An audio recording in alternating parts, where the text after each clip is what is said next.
Okay, now the wine of the week. This week we're going for the jugular.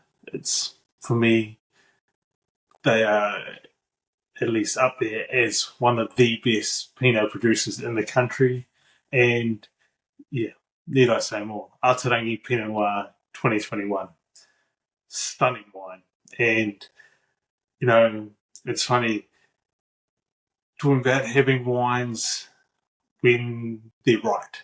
You know, you can, I tried this last year, and the wine was a little bit closed. It was, you know, you knew it was good. It was just not quite in its right place. So I've talked about this all the time. How wines are like humans. So uh, you know, if you're in the right environment and you're comfortable and you know, you're just doing everything right, you express yourself in your best way. Most you're comfortable, you're feeling really good about yourself, and you're showing that.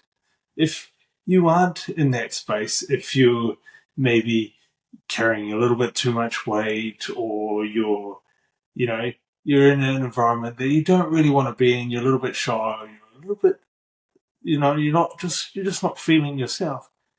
You don't express yourself in the best way, and that happens with wine. And even the best wine can fall into a little bit of a hole. And, you know, if you sell a wine and you pull a wine out and you try it, it might be in a hole. It might be just in a little bit of a rut, a little bit of a funk, and you think the wine's past it. And actually, if you leave it another year or two, it's magnificent. And this is what's happened with the Artagnan Pinot 2022. Last year, tried it. It was, I'm talking 18 months ago, and it was just a little bit closed. It was, you know, it wasn't very expressive, wasn't overly fruity. It was a little bit restrained and just within itself. And it almost had like I remember it vividly, almost like the smell of, it's this, normally if you smell this, it's a fault, but, it's not a fault. That new wood, that sort of polished wood, it had that character, and so it was almost like it had this covering over it, so the flavor was just shielded. But today, no way. I tried this earlier at work, so that's why I don't have the wine in front of me and everything else. So the color, this was light garnet, so not too overly colored, not too deep and rich, but as Larry McKenna, who is Mr. Pinot Noir New Zealand, talks about it, so don't judge a Pinot by its colour. Just because it's light doesn't mean it lacks flavour or character, what have you. It's just the colour. It's the fact that Pinot Noir has very thin skins, and so in order to get you know, um, a darker coloured Pinot, you either add um, another like Malbec or what have you, or a thicker skin grape variety, just give it that colouring, or you're extracting it like you make a super strong tea. Same thing, you can do that with red wine. You make a super strong red wine. You just concentrate the skins, higher skin ratio, but then you get the other flavours. Like you get more tannin, you get more extract, so you get that bitterness and everything else that you don't want. So anyway, moving on to the nose, and it's floral and expressive. Beautiful flowers. You get the lovely wild cherries and wild berries. Just wild fruit smells. That sort of that florally super fresh smell. You go out and you pick strawberries, you pick cherries. The smell of that, a little bit more a stone fruit character as well, almost like nectarine or peach. That sort of ripe fruit flavour, but fruit aromas, I should say. And there's the lovely spice, that almost sweet baking spice. I think, your nutmeg, your cinnamon. There's a really cool. And, typical of Martinborough as a forest or uh, is someone who is a big Pinot lover. he describes it as a mossy character, which is really interesting. That's what he picks up. As we are, we are all different. We pick up different things. So on the palate is elegant and feminine and restrained, but just evolves with layers. The different fruit characteristics, they all come in, as I've described it in the past. I mean, good wine is like a symphony, and this is like a symphony.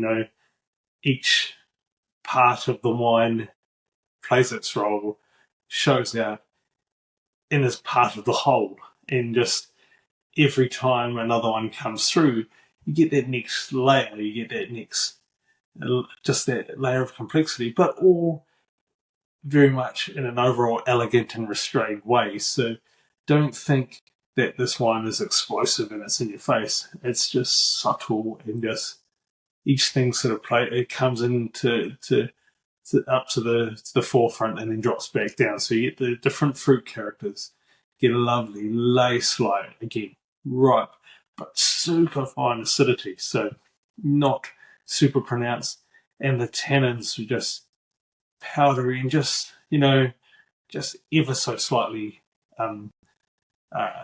dusty, but dusty in a good way. So it was just like, drying slightly, and then before it gets too much, that dryness, just left with these sweet baking spices, and so intermingling with the fruit. So the tannins in balance, the acids in balance. 9 a perfect wine. It's hard to score this wine anything less than 99 out of 100, 20 out of 20. This was, for me, it was picture perfect. The length on it was beautiful and elegant. For me, this is the essence of Pinot Noir. This is what Pinot Noir should taste like. And if it doesn't taste like this, then you have to question what they're doing to it. Obviously, you have to take into account the vintage. You have to take into account the environment where it's grown, so the terroir, which plays a factor in changing things slightly. So, obviously, if Helen Masters, who makes Rangi, made Pinot Noir from Centro Otago in 2023, it's going to be very different to her Arte, the style of Arte, regardless. 2023 was a hot vintage, so she's going to get those riper, fuller fruits, but still, with all theoretically, there should still be all of the things that make Pinot Noir great. And this is why Arte is perennially one of the greatest producers in the country, because, they understand their terroir, they understand everything. And so even in a vintage that wasn't a great vintage, 22 was a cool, wet vintage, and they can still make a Pinot of this caliber, just shows the quality of the producer and why they're in the top 50, in the Viva top 50. So, yeah, that's very long-winded wine of the week, but I had to express everything about the wine because it was stunning. So that's it for this week. I'm stopping the teasers now because basically things change and evolve as I'm coming up to recording things, something else pops up, and that takes precedence. So if I'm telling you that we're going to have this next week and then I'm doing something totally different, it's sort of, we'll just leave it as a mystery now, and we'll just go with that. So that being said, thank you as always for joining me. Sante and God bless.